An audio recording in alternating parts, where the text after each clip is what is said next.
দীর্ঘদিন পরে হলেও বাংলাদেশ ওয়েলফেয়ার অ্যাসোসিয়েশন আজকে একটা সফল অনুষ্ঠান অনুষ্ঠিত করেছে।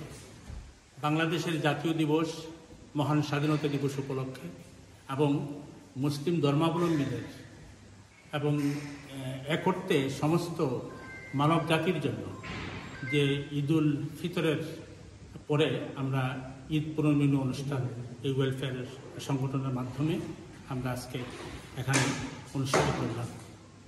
এই সংগঠনের বয়স ৭১ বছর। এই ৭১ বছর আগে আমাদের অভিবাসী বাঙালিদের প্রথম প্রজন্ম এই দেশে আসেন। তাদের সেই সময়টাতে একটা ঠিকানার দরকার ছিল, একটা আশ্রয়ের দরকার ছিল এবং আমাদের পূর্ববর্তী প্রজন্মরা সেই আশ্রয়টুকু দিতে পেরেছিলেন এই সংগঠন প্রতিষ্ঠার মাধ্যমে। সেদিন থেকে শুরু করে আজ পর্যন্ত এই বাঙালি কমিউনিটির যখনই প্রয়োজন পড়েছে, যে কোনো প্রয়োজন, এই বাংলাদেশ ওয়েলফেয়ার অ্যাসোসিয়েশন তাদের পাশে ছিল এবং আগামী দিনেও কমিউনিটির যে কোনো প্রয়োজনে পাশে থাকার অঙ্গীকার ব্যক্ত করছে।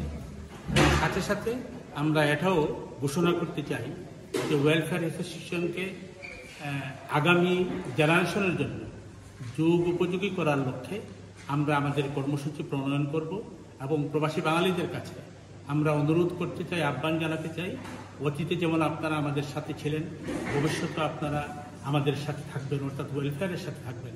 কারণ এই ওয়েলফেয়ারের সাথে আপনারা নিজেদেরকে আইডেন্টিফাই করেন, ওয়েলফেয়ারকে আপনারা বুকে ধারণ করেন।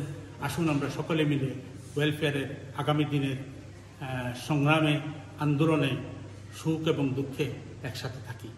ধন্যবাদ।